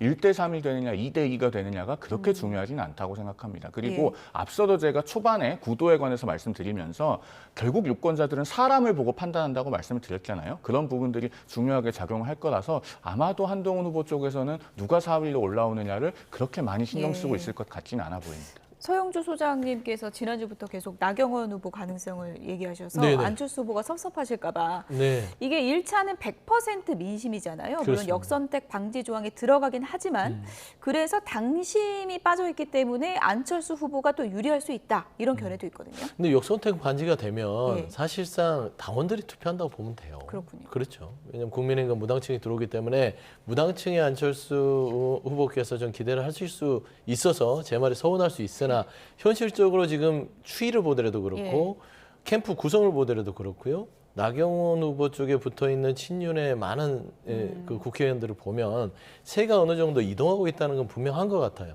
그리고 김문수 후보 자체도 캠프가 최근하고 다르게 좀 많이 공동화 현상이 일어나고 있다고 제가 알고 있고, 그렇게 봤을 때는 정치인들이 가장 그 변동을 잘 압니다. 그렇군요. 그렇기 때문에 안철수 후보 주변에 누가 있느냐라고 봤을 때는 새가 약해요. 그렇기 때문에 제가 소원하나 그런 얘기를 할 수밖에 없는 것이고, 예. 한동훈 후보 입장에서는 나경원 후보가 올라오는 게 훨씬 더 득이에요. 왜냐하면 3대1 구도로 본인은 어차피 배신자 프레임으로 갈 거지만 예. 안철수 후보가 들어왔을 때는 이게 분산되는데 안철수 후보 자체는 배신자라고 낙인 찍히기보다는 예. 그냥 고만고만한 본인 정치하는 사람이란 말이에요. 찬탄반탄보다는 차라리 배신자 1명, 그다음에 내일한 옹호론자 3명 이렇게 해서 싸우는 것들이 훨씬 더 확장성이 있을 수 있다라고 봤을 때는 안철수 후보보다 나경원 후보가 오는 게 좋겠다, 그렇게 보입니다. 국민의힘 경선 토론에 이어서 이제 내일 1차 컷오프까지 한창 진행되고 있는 상황에서 한덕수 대행에 대한 언론의 관심이 멈추질 않고 있습니다. 그 이유가 이건데요. 외신 인터뷰에서 대선 출마할 거냐 물어봤더니 노코멘트 이랬다고 하거든요. 이 노코멘트는 예스입니까? 노입니까? 저는 노에 가깝다고 해석을 노요? 하는데요. 예. 한덕수 권한대행이 보다 분명하게 입장을 더 이상 논란 없이 확실하게 밝혀줄 필요가 있죠. 제가 왜 이제 노라고 해석하냐면 예. 불과 며칠 전에 그 국무위원들과 함께 마지막 소명을 다하겠다라는 언급이 있었잖아요. 그건 본인이 육성으로 직접 얘기한 겁니다. 여기서 국무위원들과 함께라는 표현이 있잖아요. 그러면은 국무위원들과 다 같이 사표 내고 나올 수는 없는 것 아니겠습니까? 그렇기 때문에 본인의 출마는 사실상 어렵다는 것을 한덕수 권한대행도 잘 알고 있을 것이고, 다만 어떤 그 공직사회에서 기강 내지는 그립 같은 것을 고려해서 일종의 나름 그 공직사회 내부에서의 전략적 언어로서 노코멘트라고 표현하고 있는 것이 아닌가, 저는 그렇게 해석합니다. 만약에 이걸 넘어서서 한덕수 대행이 정말로 출마를 한다면은 넘어야 될 과제들이 몇 가지 있죠. 첫째, 국민의힘 경선에 들어와서 출마할 수 있었는데 왜 당의 경선을 우회하고 나서 나중에 단일화를 하겠다는 그런 방안을 택했는가, 떳떳하지 않다고 보실 국민들이 많이 있을 겁니다. 그리고 그 이전에 지금 대통령 권한 대행으로서의 중차대한 책무를 놓아두고 과연 대통령 선거에 출마하는 것이 옳은가, 이것이 국민적인 상식에 부합하는가라고 하는 물음도 해소를 해야 되기 때문에 한덕수 권한 대행이 이런 부분까지 이미 고민해서 저는 불출마 쪽으로 방향을 잡고 있지 않을까, 그렇게 봅니다. 노코멘트 안에 담겨 있는 뜻은 노에 가깝다, 그렇게 보셨는데 어떻게 보세요? 노코멘트는 예스가 아닌 거잖아요. 예스가 그러니까 저 노코멘트는 뭐 본인이 부정적으로 생각하지 않는다는 소리잖아요. 그러니까 코멘트를 해야 되는 게 맞죠. 간다 안 간다. 근데 노코멘트를 했다는 거는 갈 마음이 많다. 근데 예스 쪽에 가깝다. 그렇죠. 아직은 아니다. 그러니까 아직은 아니야. 내가 아직 밝힐 시기가 아니야. 라는 것으로 저는 읽는 게 맞는 것 같아요. 왜 그러냐면 권한대행은 대한민국의 총리로서 가장 높은 공직에 있는 사람이에요. 그 공직자가 지금 조기 대선을 관리하고 그 대선 관리의 이 어떤 투명성과 공정성을 기해야 함에도 불구하고 자꾸 본인이 플레이어로서 거론되는 거를 차단하지 않잖아요. 차단해야죠. 여론조사에 나오면 그거 빼십시오. 저는 지금 국정에 집중하기도 힘든데 왜 자꾸 나를 끼워 넣느냐. 나는 지금 관세 협상해야 되니까 그런 부분에서 신경 쓸 시간 없다. 이렇게 딱 단호하게 얘기해야 되는데 즐기잖아요. 그리고 갑자기 외신을 불러다가 그 인터뷰를 하면서 노코멘트 하겠다. 저는 사실상 날짜만 안 정해졌을 뿐이지 출마는 눈앞에 와 있다. 저는 그래서 4말 5초에 한덕수 권한대행은 출마를 할 것이고, 다만 출마를 하게 됐을 때 본인이 공직을 이용해서 사전선거운동했던 부분에 대한 책임, 그리고 이 출마의 배경이 내란의 같은 세력으로서 존재했던 대통령실에 뒷배가 있었는지에 대한 부담감, 이런 것들은 충분히 감안하고 가야 되기 때문에 왜 마지막 노후를 이렇게 진흙탕에서 지내려고 하는지 개인적으로 참 안타깝다. 좀 그런 말씀드립니다. 거기에 대해서 제가 짧게만 좀 말씀드려도 될까요? 만약에 4말 5초에 정말 출마 선언을 한다고 하면 공직 출마 시한이 5월 4일까지입니다. 그리고 4월 29일에 국민의힘은 2차 경선 결과를 발표해요. 그리고 만약에 결선에 들어간다면 이제 4월 29일부터 결선입니다. 그러면 그 시점에 만약에 한덕수 대행이 국무총리를 그만두고 출마를 한다. 무소속으로. 국민의힘 당원과 지지층으로부터 굉장히 많은 반발을 불러올 거예요. 결선 투표를 통해서 가장 당이 주목을 받아야 될 시점에 찬물을 끼얹는데, 그러고서 그 국민의힘 당원 지지층과 라포를 형성하기는 상당히 어렵지 않겠는가, 그렇게 봅니다. 어쨌든 뭐 그 노코멘트가 예스에 가깝다, 노에 가깝다, 두 분의 분석이 엇갈리는데요. 정치권에서는 어떤 얘기가 나오고 있는지 들어보시죠. 전 설사 이분이 이제 권한대행의 막중한 직무를 내팽개치고 나오더라도 그 대선 캠페인을 끝까지 가지는 못할 거라고 봐요. 한덕수 너는 안 돼. 이러고 있는데 무슨 명목으로 나와 돌아다닙니까? 뭐 그 김건희 여사와 비슷한 취향을 갖고 계신 부인만 믿고 나옵니까? 그게 말이 안 되는 소리죠. 정광훈 이제 목사까지 나온다고 하는데 저는 국민들이 가만 놔두겠습니까? 저런 분들. 한덕수 대행의 지금 대선 출마 여부가 언론의 쟁점이 되는 거 우리로서 나쁜 거 아닙니까? 지금 경선이 밋밋하게 돌아가잖아요. 그러니까 화제를 불러일으키고 그렇기 때문에 우리로서는 나쁜 게 아니다.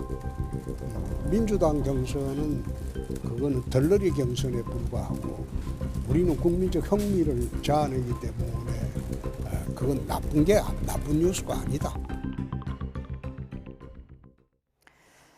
네, 이렇게 한덕수 대행 계속 언급되는 게 국민의힘 경선 좀 밋밋한데 네. 나쁜 게 아니다. 이건 호재다. 이렇게 보고 있거든요. 홍준표 근데 후보는. 반대 아닐까요? 네. 국민의힘의 경선을 밋밋하게 만든 게 한덕수 차출론 아니었을까요? 저는 그런 부분에 있어서는 뭔가 일종의 친윤 그룹 내에서의 교감이 형성되고 있는 거 아니야? 최근에 뭐 김문수 후보 캠프 보면 그 모 의원께서는 이 김문수 후보가 되더라도 예를 들어서 한덕수 권한대행과 이거를 같이 단일화를 통해서 시너지를 내야 된다. 벌써 경선 결과 나오기 전에 그런 얘기를 밑자락을 깔잖아요. 예. 저는 그런 부분에 있어서는 한덕수의 차출론은 결국에는 국민의힘의 어떤 친윤 그룹 예. 그리고 윤석열 전 대통령을 모시던 대통령실의 그런 그룹들의 큰 빅피처 안에서 이루어지는 기획 출마다라고 봤을 때는 국민의힘은 정말 당내 경선 자체가 예비 경선 수준으로 전락해버려서 저는 화를 내야지 이게 뭐 나쁜 게 아니다라고 말하는 것 자체가 좀 여러 가지 좀 의아심을 좀 품게 하는 그런 대목이다. 그래 봅니다. 네, 김문수 후보 같은 경우에는 기자들 질문에 김덕수라도 합쳐야 된다. 지금 우리 절박하다. 누구든지 이길 수 있는 사람 꺼내야 되고 합쳐야 되고 이런 얘기를 했거든요. 그건 어떻게 보세요? 절실함의 표현이고 예. 이재명 대표라고 하는 아주 위험한 인물이 대한민국의 미래를 좌우하는 그런 상황만큼은 막아야 된다는 의지의 표현으로 이해합니다만 다만 지금 엄연히 국민의힘은 경선 중입니다. 그리고 그 경선에 모든 관심이 집중돼야 되는데 우리 당 내에서 스스로 당의 경선을 마치 일종의 월드컵 지역 예선으로 전락시키는 그런 언행을 해서는 안 된다라는 말씀을 마지막으로 드리겠습니다. 예. 김문수, 한덕수 합치면 김덕수가 되긴 하네요. 네, 그러면 실제로 뭐 홍준표는 홍덕수입니까? 네. 단일화를 염두에 둔 분들이 하나둘 늘어나고 있는 게 아닌가 그런 생각이 들었습니다. 지금까지 송영훈 전 국민의힘 대변인, 서용주 연구소장 두 분이었습니다. 고맙습니다.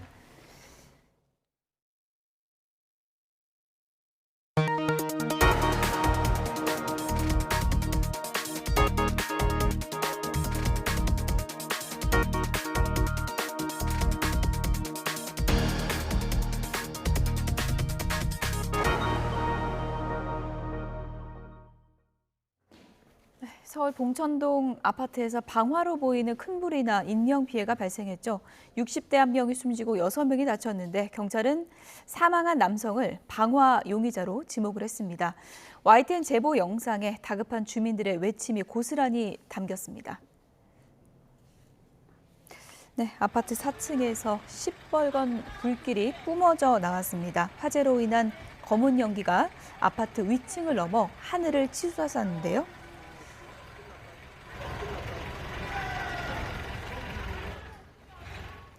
화재를 본 주민들이 불이야를 외치는 다급한 소리도 들립니다. 화재 당시엔 주변 모든 사람이 놀랄 만큼 가스가 폭발하는 듯한 굉음이 났다고 합니다.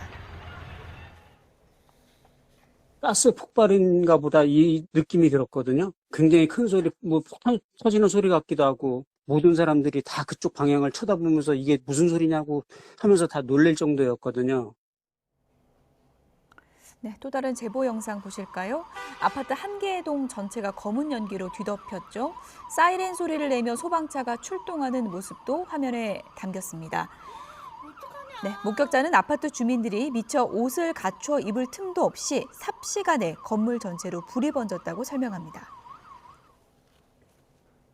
4호 쪽은 이미 불길이 크게 번졌었고 1호 쪽에서도 연기가 굉장히 많이 나는 상황이었거든요. 옷도 그냥 뭐 집안에서 편하게 입는 복장들 입으시고.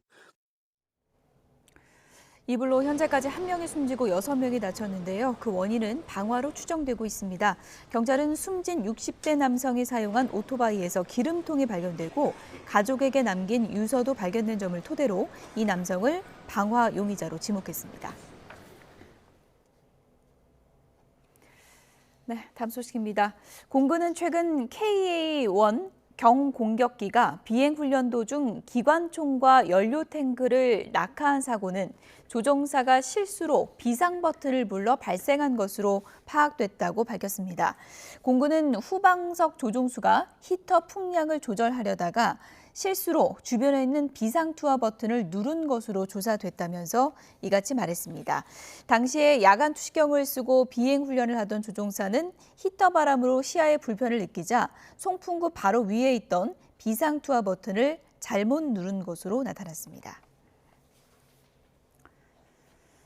대전 동부경찰서는 지난달 10일 새벽 1시쯤 대전 파남동 일대에서 만취 상태로 운전하며 경찰의 정차 요구를 무시하고 달아난 혐의로 20대 A씨를 불구속 상태로 검찰에 넘겼습니다.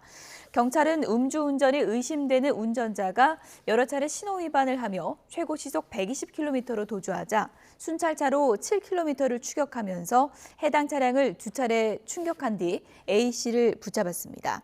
경찰의 음주 측정 결과 A씨의 혈중 알코올 농도는 면허 취소 수준인 0.119%로 확인됐습니다. A씨는 경찰 조사에서 두려움을 느껴 도주했다고 진술한 것으로 전해졌습니다. 핫한 이슈를 전문가에게 묻습니다. 이슈콜입니다. 이 빨간 모자 위로 새겨진 MAGA, 미국을 다시 위대하게라는 의미의 앞단어를 따서 이 모자를 이제 마가 모자라고 부르는데요. 관세 협상을 위해서 미국을 찾은 일본의 아카자와 료세이 경제 재생상이 이 모자를 쓴 채 환히 웃고 있는 이 사진이 공개가 되면서 구려 외교다라는 비판이 일었습니다. 일본 내 반응은 더 심했는데요. 대중지 니칸 겐다이는 일본이 미국을 위해서 힘쓰겠다는 거냐며 비판을 했고, 일각에서는 아카자와를 MAGA, 이 마가와 합쳐서 마가자워로 부르는 이 조롱 섞인 반응도 나왔습니다. 외교 전문가는 일본이 미국에 대해서는 관대한 편이긴 하지만 이번 행동은 적절하지 못했다는 평가가 높다고 지적했습니다. 기본적으로 일본의 외교는, 특히 대미 외교는 미국의 웬만한 것들을 다 수용해주는 그런 태도고, 또 일본의 문화 자체가 그런 식의 자기의 속마음보다는 겉으로 굉장히 친절함을 드러내는 것이죠. 그래서 이번에 그런 일종의 해프닝이 보여졌는데, 결과가 도출되지 않은 상황에서 너무 많이 나가 일본의 자존심을 상했다라는 그런 평가가 대세를 이루고 있다라고 생각을 합니다. 일본이 의도적으로 트럼프의 환심을 사기 위한 행위였다라고 생각하는데, 그것이 적절치 못했다라는 것 확인됐다라고 판단이 됩니다. 네, 트럼프의 환심을 사기 위한 일종의 해프닝이라지만 지켜보는 우리도 마음이 썩 가볍진 않습니다. 바로 이번 주 한미 관세 협상을 앞두고 있기 때문인데요. 추가 관세를 최소화하는 게 목표지만 대통령 부재 상황에서 이른바 환심 전략조차 마땅치 않은 상황입니다.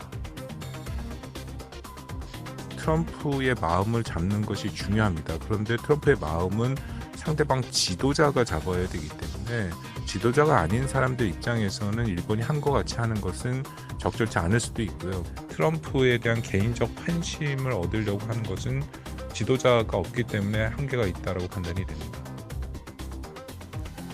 네, 그렇다고 마냥 손을 놓고 있기에는 상황이 녹록지 않죠. 미국이 재무와 통상에 방위비 분담금까지 한 번에 논의하는 이른바 원스톱 쇼핑 협상을 요구하는 상황에서 이 다양한 시나리오에 대비한 실무 준비에 빈틈이 없어야 합니다. 이번 주 나란히 워싱턴을 방문하는 두 경제수장, 최상목 부총리와 그리고 안덕근 산업통상자원부 장관의 고심이 깊어질 수밖에 없어 보입니다.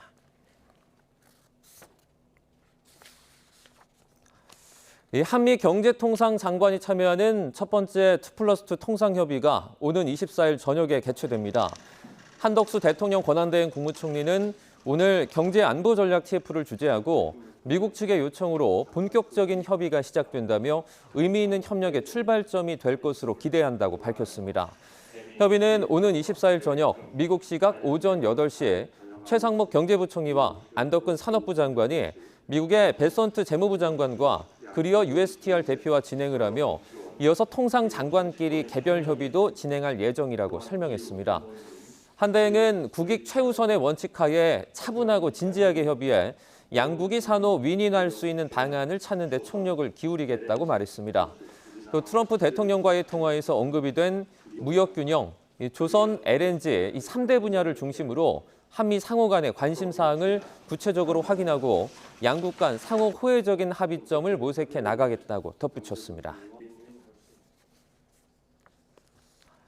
트럼프 미국 대통령과 제롬 파월 연방준비제도 이사회 의장의 갈등이 깊어지면서 트럼프가 파월을 내쫓을 수도 있다는 전망이 나오고 있습니다.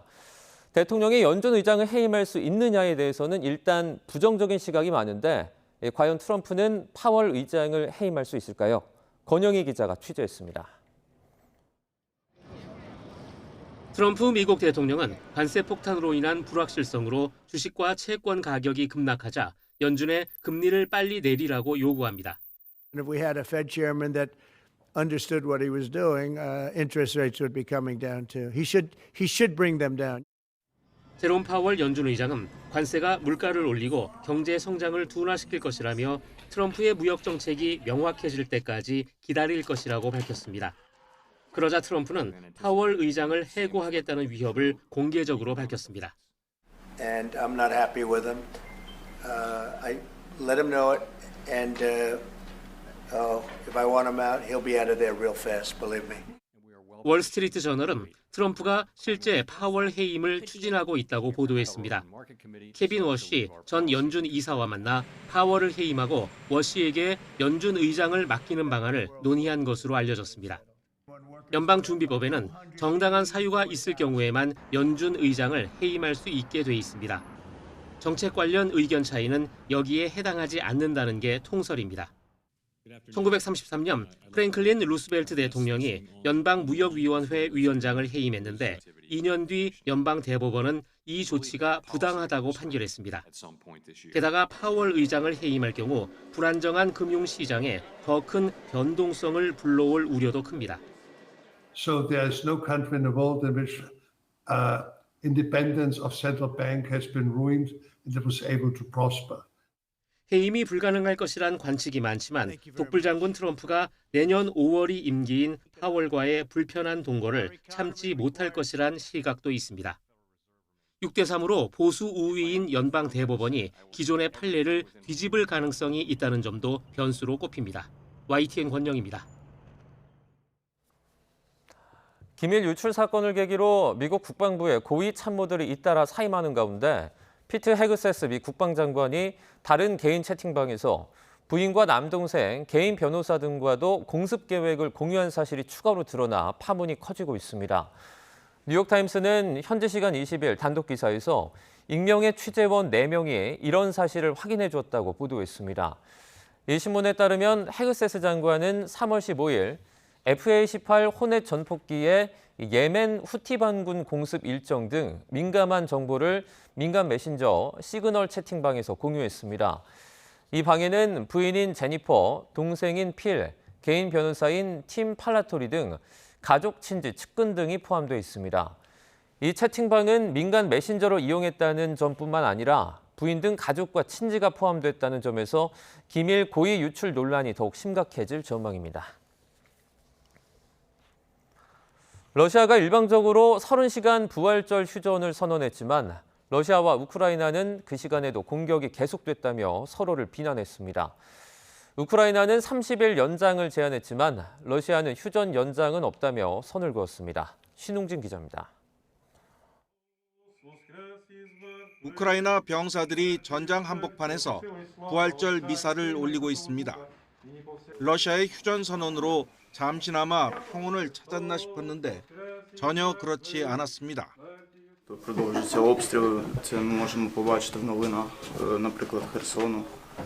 І також на бойових діях продовжуються штурми, продовжуються обстріли. Тобто перемир'я якось не відчувається. 볼로디미르 젤렌스키 우크라이나 대통령은 소셜 미디어를 통해 부활절 아침까지 러시아는 최전방에서 59차례 포격을 가했고 5번 공격을 시도했다고 밝혔습니다. 러시아 측도 우크라이나군이 도네츠크주를 공격했다고 주장했습니다. 관영 타스 통신은 우크라이나군의 공격으로 부덴노우스키 구역 등에서 여러 차례 폭발이 있었다고 보도했습니다. Честно говоря, на украинскую сторону не надеюсь, потому что уже сколько раз они нас обманывали. И им доверять, я им не доверяю. 앞서 푸틴 러시아 대통령은 모스크바 시각 19일 오후 6시부터 21일 0시까지 30시간 휴전을 일방적으로 선언했습니다. 이에 대해 젤렌스키 우크라이나 대통령은 30시간은 언론 보도를 위한 시간이지 신뢰를 구축하기에 부족한 시간이라며 30일간 휴전하자고 거듭 제안했습니다. 드미트리 페스코프 크렘린궁 대변인은 푸틴 대통령의 휴전 연장 명령은 없었다며 예정대로 종료된다고 잘라 말했습니다. YTN 신홍진입니다.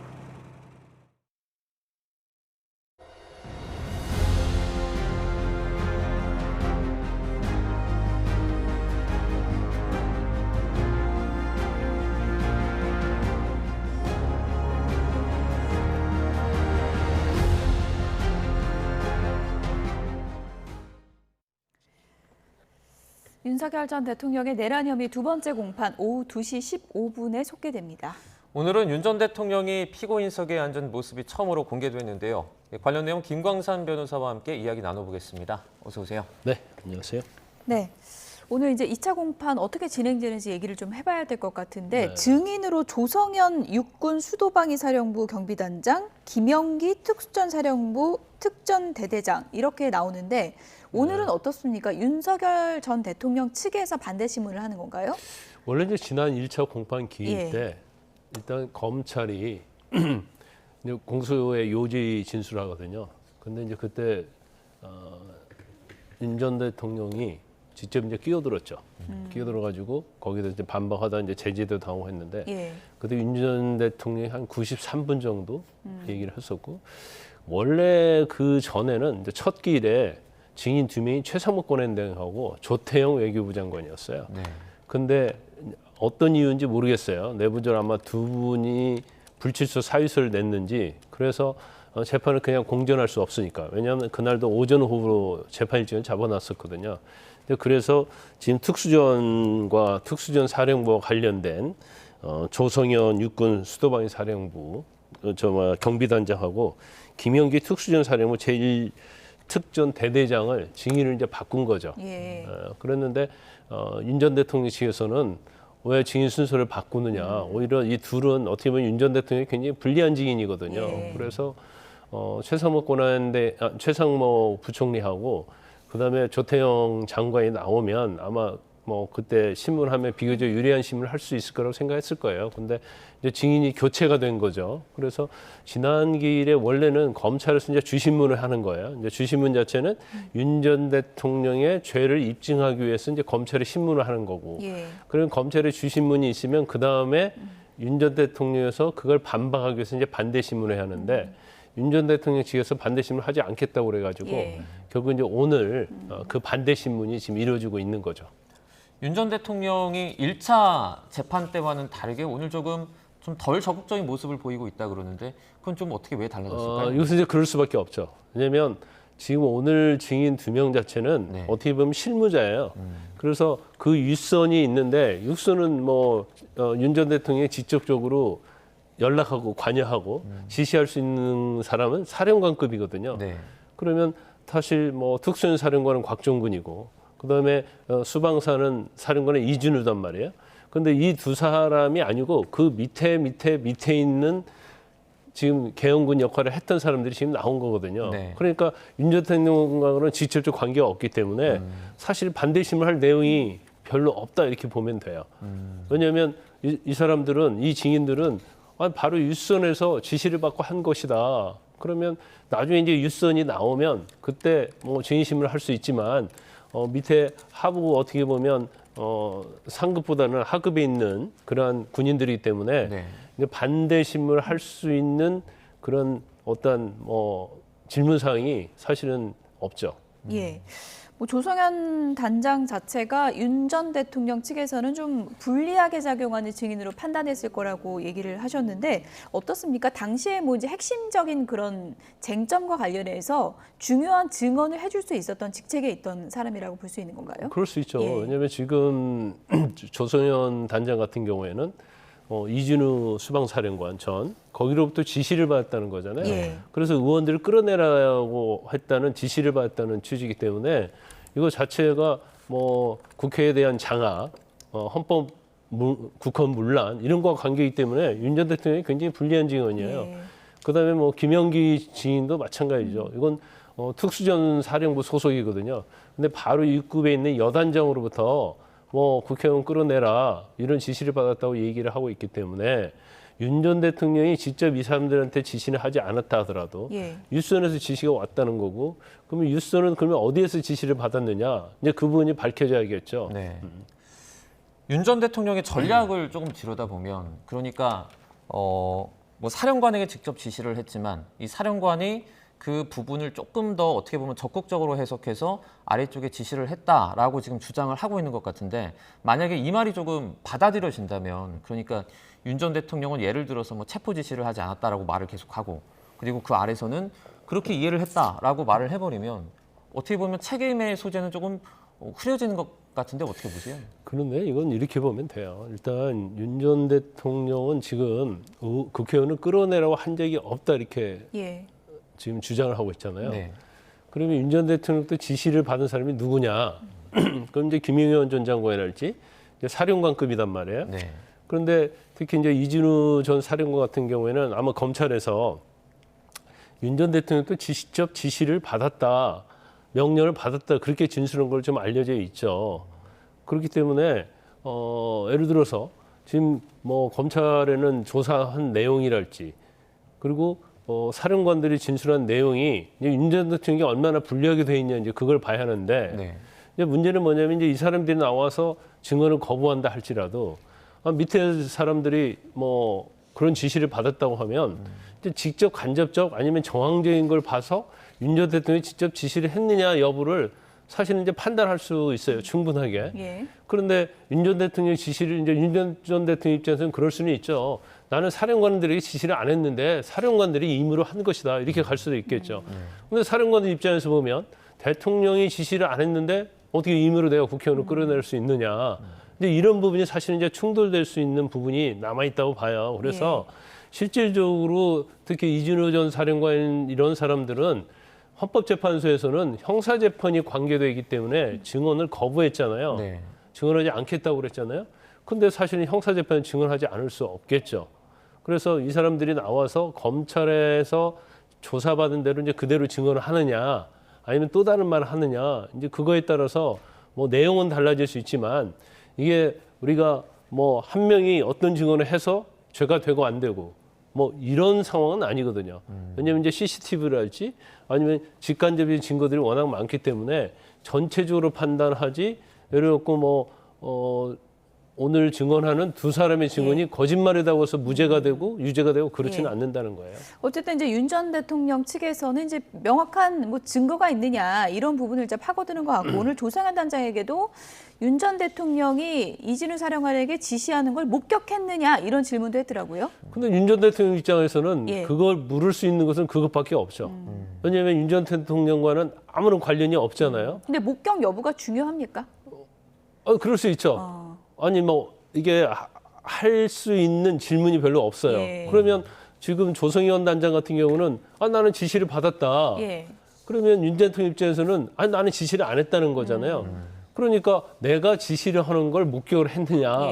이제 안 했다고 하니까 그러면 경우에 따라서는 나중에 이진우 사령관이 이무대로 지시를 했느냐 안 했느냐 이제 그렇게 갈 수 있는 거고 결과적으로 윤 전 대통령과 관계가 없기 때문에 할 수 있는 질문은 뭐 저 정도밖에 없다 이렇게 봅니다. 네. 조성현 단장이 그러니까 그 국회 출동 당시에 실탄 지참 지시가 없었다 이렇게 진술을 했거든요. 네. 이 부분도 계속해서 윤 전 대통령이 좀 주장을 하는 것 같은데 윤 전 대통령 측에 유리한 어떤 답변이 될 수 있습니까? 근데 이게 실탄이냐 공포탄이냐 이게 사실은 크게 중요하진 않죠. 단지 이제 그게 실탄이었다고 한다면 이건 엄청나게 어떻게 보면 피를 볼 수 있는 살상의 수단으로 가져간 거 아닙니까?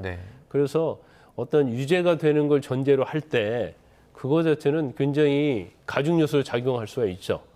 근데 그렇지 않다고 한다면 지금 윤 전 대통령 입장은 왜 그 부분을 구체적으로 자꾸 묻냐면 지금 뭐 해프닝으로 끝났다는 취지 아닙니까? 경고성으로 계엄을 했는데 그런 취지이기 때문에 실탄도 지참하라고 지시를 안 했다고 한다면 그것은 뭔가 장애한 의도가 없었다. 그리고 뭔가 고의성이 없었다. 이제 그런 부분을 아마 주장하기 위해서 저런 질문을 한 걸로 보입니다.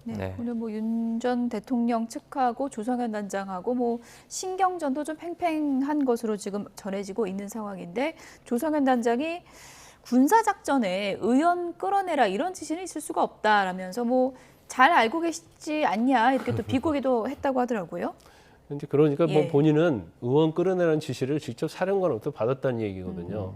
그런데 군사작전으로 알고 갔다는 거 아닙니까? 근데 군사작전을 알고 갔는데 이제 의원을 끌어내라고 하니까 이게 군사작전에서 있을 수 없는 일이라는 거예요. 그래서 뭐 이제 자꾸 윤 전 대통령 측에서는 아니 뭐 이거 의원 군사작전에서 의원 끌어내라고 할 일이 없는데 한 적도 없다 이렇게 하니까 자기도 이상하게 생각했다는 거죠. 그러니까 거기에 이제 오히려 반문을 한 거예요. 아니 군사작전에서 의원 끌어내는 그런 군사작전은 없지 않습니까? 잘 알고 계시지 않아요. 이런 취지로 반문을 한 걸로 보입니다. 특이한 상황이다 이렇게 설명을 했는데 이것도 말씀하신 같은 맥락에서 좀 말을 했다고 그렇죠. 군사작전에서는 뭐 민간인이랄지 국회의원을 끌어내는 그런 군사작전은 없잖아요. 그러니까 그때 끌어내는 지시를 받으니까 이거 군사작전에서 이런 게 없는데 굉장히 특이한 상황이었다. 이런 취지로 아마 답변을 한 걸로 보입니다. 윤 전 대통령이 이제 법원 내부 촬영이 이번에 처음으로 이제 허가가 돼서 피고인석에 앉은 모습도 이번에 이제 일반에 공개가 됐는데 화면도 보여주시면 좋을 것 같습니다. 그 좌석 좀 설명을 좀 해주시면 좋을 것 같아요.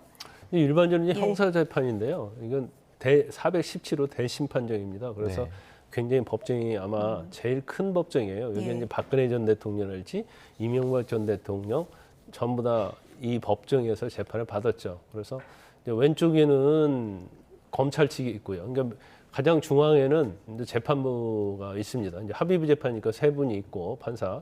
왼쪽에는 검사들이 있고요. 또 오른쪽에는 이제 윤 전 대통령하고 윤 전 대통령 피고시 앉아 있고 그 옆에는 이제 변호인석이 있어요. 이제 변호인들이 앉아 있는 상태에서 일단 증인 신문 자체는 이제 검찰이 먼저 주신문을 하죠. 먼저 묻고 그다음에 윤 전 대통령 측 피고인 측에서 이제 반대 신문하고 그런 과정을 겪습니다. 그래서 오늘 증인 자체는 윤 전 대통령과 직접 관계가 없기 때문에 거의 검찰 측의 주신문으로 이루어질 가능성이 크다 이렇게 봅니다. 처음에는 그 1차 재판에서는 사실 촬영을 불허했는데 이번에는 허가를 했잖아요. 무슨 차이가 좀 있습니까? 그런데 그런 무슨 취지인지는 모르겠는데 일단 뭐 재판부에서 밝힌 내용은 이제 너무 촬영에 대해서 공개하는 거에 대해서 너무 늦게 신청이 됐다는 거잖아요. 그래서 그걸 뭐 결정할 틈이 없었고 또 언론이 준비할 시간이 없었기 때문에 불허했다고 하는데 뭐 그럴 수도 있고 사실일 수도 있고 아닐 수 있다고 봐요. 그런데 그 이후에 굉장히 여론이 나빠졌잖아요. 그리고 박근혜 전 대통령, 노무현 전 대통령, 박근혜 전 대통령하고 그다음에 이명박 전 대통령, 뭐 이전에 전두환, 뭐 노태우 이런 전 대통령도 다 공개가 됐거든요. 근데 만약 공개를 안 하면 마치 특혜를 주는 것 같고 더군다나 이 재판부가 구속 취소 결정을 내렸단 말이에요. 그러니까 구속 취소 결정도 굉장히 이제 이례적으로 보는 시각이 많은데 거기에다 대고 법정에서 촬영을까지 불허하면 너무 특혜를 준 게 아니냐. 그래서 재판부에서는 촬영 신청이 들어오면 다시 검토하겠다고 했는데 뭐 이번에는 허가를 한 거고요. 이제 국민의 알 권리 차원에서 그건 당연히 제가 볼 때는 피고인석 촬영을 허가하는 게 맞다 이렇게 봅니다. 지금 뭐 증인 500명 뭐 이런 얘기까지 지금 나오잖아요. 다 출석할 수는 없을 거고 이런 거는 뭐 재판부에서 어떻게 좀 정리를 할까요? 500몇 명이라고 전에 언론 보도에 나왔는데 500명까지는 가지 않을 것 같고 실질적으로 중요한 증인은 38명 정도 되는 것 같습니다. 그래서 아마 38명이 윤 전 대통령에게 굉장히 불리한 증인들인 걸 보여요. 그러면 여기에 대해서 사실은 오늘 증인들에 대해서 또 아니면 증거 목록에 있는 서면에 대해서 동의할지 부동의할지를 오늘 아마 결정할 거예요. 예. 지난번에 원래 첫 기일에 다 하거든요.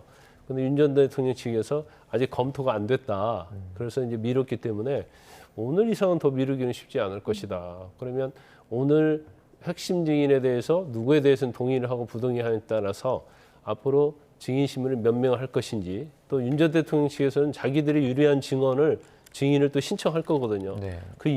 그 증인이 몇 명이 되는지 또 일부 뭐 서면 중에서 보면 또 사실관계를 또 필요로 하는 것이 있거든요. 그럴 때는 또 사실조회도 할 수 있고 또 문서 제출도 어디서 명령을 받아서 예. 기록을 봐야 할 일이 있기 때문에 그러면 아마 재판 시간은 굉장히 많이 걸릴 거다 이렇게 봅니다.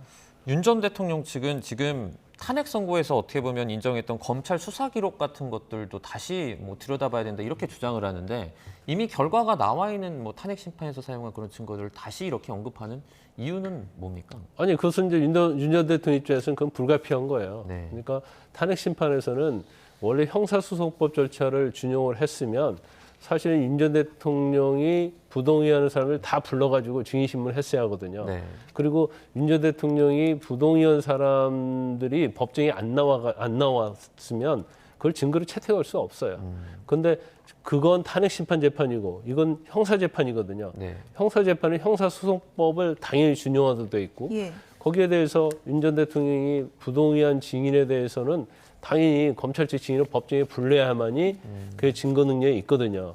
그래서 탄핵 심판 때는 그걸 그냥 부르지 않고도 부동의해도 전부 다 증거 능력 채택했지만 형사 재판에서는 부동의를 하면 이건 증인을 부르지 않는 이상은 증거 채택은 안 됩니다. 그래서 예. 상당히 이제 엄격한 절차에 의해서 진행이 되고 있다 이렇게 볼 수 있어요. 네. 끝으로요. 윤석열 전 대통령 이제 불소추 특권이 이제 사라지게 돼서 지금 뭐 다른 직권남용 수사나 뭐 명태균 관련 수사도 지금 이어지다 보면은 예를 들어서 뭐 구속영장이 다시 청구되고 이럴 가능성도 있는 겁니까? 아니 그건 배제할 수는 없습니다. 예. 일단 직권남용과 관련해서 뭐 공수처 또 검찰 수사하고 있잖아요.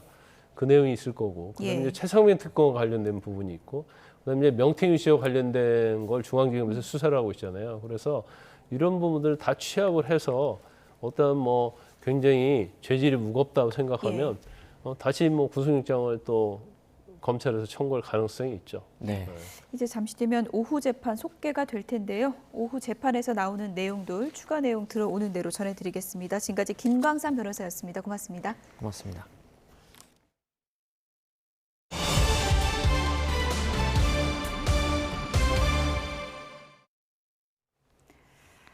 네, 헌법재판소가 윤석열 전 대통령을 파면하면서 민주공화국의 주권자인 대한국민의 신임을 중대하게 배반했다. 이렇게 밝혔죠. 새로 취임한 마은혁 헌법재판관도 대한국민이 민주주의 수호 의지를 확고하게 보여주셨다고 말했습니다. 대한국민은 국민이라는 단어와 어떤 차이가 있는지 박순표 기자가 정리했습니다. 국립국어원이 펴낸 표준국어 대사전에는 대한국민이라는 단어는 없습니다. 그러나 헌법 서문에 해당하는 전문에 가장 중요한 주어로 대한국민이 등장합니다. 임시정부 법통과 4.19 민주이념을 계승하고 자유민족 기본질서를 확고히 하는 주체가 대한국민이라고 명시되어 있습니다. 때문에 윤석열의 비상계엄은 헌법의 주체인 대한국민의 신임을 배반한 것으로 헌재는 판단했습니다. 국경을 동원하여 국회 등 헌법기관의 권한을 훼손하고 국민의 기본적 인권을 침해함으로써 헌법 수호의 책무를 저버리고 민주공화국의 주권자인 대한국민의 신임을 중대하게 배반하였습니다. 헌재 결정 이후 마은혁 재판관의 취임사에도 다시 한번 대한국민이란 단어가 등장합니다. 우리에게 큰 도전과 과제를 제기하고 있습니다. 그러나 우리 대한국민이 보여주신 민주주의 수호에 대한 확고한 의지와 헌신을 바탕으로 헌법재판소는 민주주의에 대한 어떠한 도전도 능히 극복할 수 있음을 보여주었습니다. 문맥상 국민과 큰 차이는 없지만 결국 헌법의 주체이자 수호자이면서 헌법적 권리를 누릴 당사자로서 국민을 강조하기 위해 대한국민을 사용한 겁니다. 비슷하게 애국가에 나오는 대한사람은 정부 수립 이후 가사가 정리된 만큼 일반적인 대한민국 국민을 뜻합니다. 안중근 의사의 유목에 나오는 대한국인은 청나라 일본과 함께 동양평화론의 한 축인 대한제국의 국민이란 뜻에 가깝습니다. 안중근의 대한국인은 대한국인 이렇게 읽는 것보다 대한국인으로 읽는 게 옳을 것 같고요. 대한국의 의미는 대한제국의 줄임말이다. 다시 말하면 대한제국의 인민이다. 이런 뜻으로 대한국인이라고 썼습니다. 한국인은 90년대 이후 세계화 속에서 우리 스스로를 객관적으로 부를 때 자주 사용하는 말입니다. 시대 상황에 따라 단어와 단어의 의미와 사용 빈도 등이 조금씩 달라지는 것은 자연스러운 일이고 그래서 언어는 시대의 거울이기도 합니다. YTN 박순표입니다. 차기 헌법재판소장 권한대행으로 김영두 재판관이 선출됐습니다. 헌법재판소는 오늘 오전 재판관 평의 결과 김영두 재판관이 소장 권한대행으로 선출됐다고 밝혔습니다.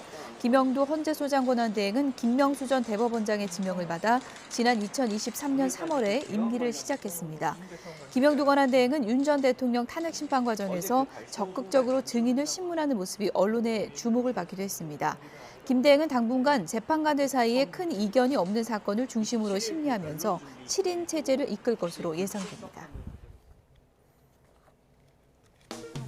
미국 오클라호마 지역의 건물이 완전히 파괴됐습니다. 내부 모습은 훨씬 참혹해 마치 폭탄이라도 터진 듯 폐허가 돼 있는데요. 원인은 이 지역을 강타한 토네이도. 현지 시간 19일과 20일 텍사스와 오클라호마 일부 지역에 강력한 토네이도가 발생했습니다. 폭풍우까지 동반하며 도로가 끊기고 차량이 물에 휩쓸려 무려 3명이 사망했는데요. 미 국립기상청은 이번 토네이도가 시간당 최대 177km 풍속을 기록했다며 이틀간 많은 곳은 100mm의 폭우가 내렸다고 밝혔습니다. 아프리카 케냐 결혼식장입니다. 헬기 앞에 초록색 옷을 입은 남성이 서 있는데요. 탑승자들을 향해 소리치며 이륙을 막고 있습니다. 네, 무슨 일일까요? 보안 요원이 말려도 보지만 뿌리치고 다시 나타나더니 이번에 급기야 이렇게 이륙한 헬기에 맨손으로 매달렸습니다. 마치 액션 영화의 한 장면 같죠? 무모한 행동을 한 이 남성, 헬기를 타고 온 하객에게 돈을 구걸하며 태워달라 요구했다고 하는데요. 현지 경찰은 이 남자를 체포해서 구금한 것으로 전해졌습니다. 네, 자메이카의 학교 운동회에서 학부모 100m 달리기 시합이 열렸습니다. 출발과 동시에 이렇게 치고 나가는 한 사람이 보이시죠? 압도적인 기량으로 다른 학부모들과의 격차를 벌려나가는데요. 그 속도가 얼마나 빠른지 찍고 있는 드론도 못 따라갈 정도입니다. 범상치 않은 이 학부모, 사실 올림픽에서만 금메달을 3개나 딴 여자 육상 단거리의 살아있는 전설 셸리앤 프레이저 프라이스였습니다. 아들의 학교 운동회에 왔다가 달리기 시합에 참가했다는데 불공평한 경주다. 진짜 승부는 2등부터라는 반응이 나왔습니다. 오늘은 계절의 시계가 봄을 앞질러 초여름을 가리키고 있습니다. 현재 서울 기온은 24.7도까지 올라 벌써 평년 수준을 6도가량 크게 웃돌고 있는데요. 앞으로 기온은 26도까지 조금 더 올라서 올봄 최고 기온을 경신할 것으로 보입니다. 오늘 외출하실 때는 평소보다 옷차림 조금 더 가볍게 하고 나오셔도 좋겠습니다. 다만 큰 일교차는 주의해 주시기 바랍니다. 오늘은 제주도만 하늘빛이 다소 흐릴 뿐 그 밖의 지역은 대체로 맑은 하늘 드러나 있습니다. 대기질도 좋은데요. 하지만 낮 동안에는 봄보다는 초여름에 가까운 날씨를 보이겠습니다. 서울 한낮 기온 26도, 전주 27도, 광주와 대구는 25도까지 오르겠습니다. 맑고 더운 오늘과 달리 내일은 전국에 비가 내립니다. 여름에 내리는 비처럼 양도 제법 많겠는데요. 비는 오늘 밤 제주도에서 시작돼 내일 새벽에는 서쪽 지방부터 점차 전국으로 확대하겠습니다. 제주도에 많게는 120mm 이상, 남해안에는 최고 80mm 이상의 비가 내리겠고요. 서울 등 그 밖의 지역은 10에서 50mm의 비가 예상됩니다. 비는 내일 늦은 밤이면 대부분 그치겠지만 동해안 지역은 모레 아침까지 이어지는 곳이 있겠고요.